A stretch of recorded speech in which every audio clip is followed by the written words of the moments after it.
তীব্রমাতা মহারাজার চিন্তাধারাকে গ্রামে গঞ্জে ছড়িয়ে দেন, মহারাজার চিন্তাধারাকে গ্রামে গঞ্জে ছড়িয়ে দেন, মহারাজার চিন্তাধারাকে ঘরে ঘরে ছড়িয়ে দেন।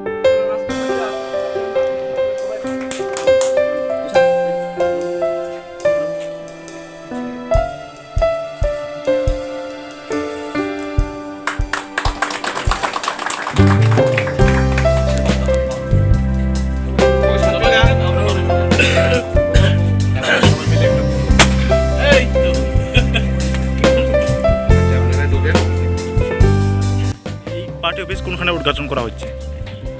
এটা হচ্ছে চুলুবাড়ি।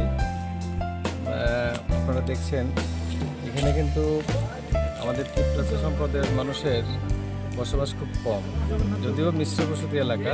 আমাদের হিন্দুস্তানি ভাইয়েরা, আমাদের চা বাগানে যারা আছেন আমাদের ভাইয়েরা, তারা এবং বিশেষ করে বাঙালি সম্প্রদায়ের মানুষেরা খুব বেশি এই অঞ্চলে। আমাদের এখানের লিডারশিপ বাবুরাম সতনামী, আমাদের গোপাল এবং যারা আমাদের হাই লেভেল কমিটিতে আছেন, কুমার হালামদা, নরেশদা, এরকম সবাই আমরা উপস্থিত রয়েছি। কিন্তু অ্যাকচুয়ালি লিডারশিপ হিসেবে তারা এসছেন। কাজটা কিন্তু আমরা করতে পেরেছি পুরা বাঙালি অধ্যুষিত এলাকাতে। এর মধ্য দিয়ে আমাদের একটা মেসেজ সারা রাজ্যের মানুষের কাছে আমরা দিতে চাই, যারা মহারাজাকে বাঙালি বিরোধী এবং বাঙালিদের সৌভ্রাতৃত্ব নষ্ট করার কথা বলেন, তারা আসলে মূর্খের স্বর্গে আছেন। আমাদের মহারাজা উদার, ওনার মানসিকতা পরিষ্কার, উনি সকল অংশের মানুষকে নিয়ে চলতে চান।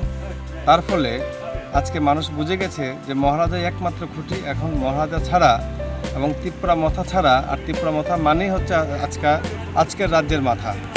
আর কোনো দলকে আমরা বিশ্বাস করব না।